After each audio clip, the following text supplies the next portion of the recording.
Welcome to my YouTube channel. ಯಾರೆಲ್ಲ ನನ್ನ channel ನೋಡ್ತಾ ಇದ್ದೀರೋ ಅವರು ಸಬ್ಸ್ಕ್ರೈಬ್ ಮಾಡ್ಕೊಂಡು ಲೈಕ್ ಮಾಡಿ ಶೇರ್ ಮಾಡಿ. ಇವತ್ತು ನಾನು ತೋರಿಸ್ತಾ ಇರೋ ರೆಸಿಪಿ ಅನಾನಸಿನ ಗೊಜ್ಜು. ಬಿಸಿ ಅನ್ನದ ಜೊತೆ ಹಚ್ಕೊಂಡು ತಿಂತಾ ಇದ್ದರೆ ಅಂತೀರ. ಒಂದ್ಸಲ ನೀವು ಟ್ರೈ ಮಾಡಿ ನೋಡಿ. ಅನಾನಸಿನ ಗೊಜ್ಜು ಮಾಡೋದಕ್ಕೆ ಅನಾನಸ್ನ ಚೆನ್ನಾಗಿ ತೊಳ್ಕೊಂಡು ಅದ್ರ ಮೇಲಿನ ಸಿಪ್ಪೆನ ನೀಟಾಗಿ ಹೆರ್ಕೊಂಡು ಅದನ್ನು ಈ ಥರ ಕಟ್ ಮಾಡ್ಕೊಳ್ಳಿ. ಇದನ್ನು ತಿಂತಾ ಇದ್ದರೆ ಎಷ್ಟು ರುಚಿ ಅನಿಸುತ್ತೆ ಗೊತ್ತಾ.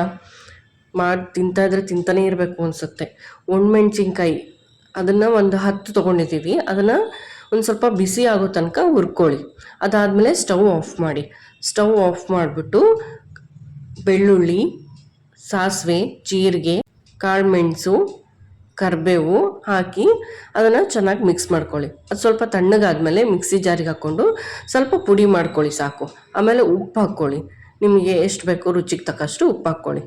ಬೆಲ್ಲನ ನಿಮ್ಮ ಸ್ವೀಟಿಗೆ ಅಂದ್ಕೊಂಡೋಗಿ ಹಾಕ್ಕೊಳ್ರಿ. ನಾವು ಒಂದು 7 ಸ್ಪೂನು ಬೆಲ್ಲ ಹಾಕ್ಕೊಂಡಿದ್ದೀವಿ. ಬೆಲ್ಲ ಹಾಕಿದ್ಮೇಲೆ ಹೆಚ್ಚಿರೋ ಅನಾನಸನ್ನ ಹಾಕ್ಕೊಂಡು ನುಣ್ಣಗೆ ಪೇಸ್ಟ್ ಮಾಡಬೇಕು. ನೀಟಾಗಿ ಪೇಸ್ಟ್ ಆಗಬೇಕದು. ಬಾಣಲಿ ತೊಗೊಂಡು ಸ್ವಲ್ಪ ಎಣ್ಣೆ ಹಾಕ್ಕೊಂಡು ಸಾಸಿವೆ ಜೀರಿಗೆ ಹಾಕ್ಕೊಂಡು ಅದನ್ನು ಸ್ವಲ್ಪ ಮಿಕ್ಸ್ ಮಾಡಿಬಿಟ್ಟು ಹಿಂಗೆ ಹಾಕ್ಕೊಂಡು ಆ ರುಬ್ಬಿರೋ ಮಿಶ್ರಣ ಹಾಕ್ಕೊಂಡು ಕೈ ಬಿಡ್ದಂಗೆ ಕಲಿಸ್ಬೇಕು. ಚೆನ್ನಾಗಿ ಕಲಸಿ ಅದು ಥಿಕ್ನೆಸ್ ಹೇಗೆ ಬರಬೇಕು, ಅದು ನೀರಿನ ಅಂಶ ಎಲ್ಲ ಹೋಗ್ಬಿಟ್ಟು ಈ ಥರ ಗಟ್ಟಿಯಾಗಿ ಆಗಬೇಕು. ಗಟ್ಟಿಯಾಗಿ ಆದ ತಕ್ಷಣ ಅದು ರೆಡಿ ಆಗಿದೆ ಅಂತ. ಇದನ್ನು ಅನ್ನದ ಜೊತೆ ಹಚ್ಕೊಂಡು ತಿಂದರೆ ಸೂಪರಾಗಿರುತ್ತೆ.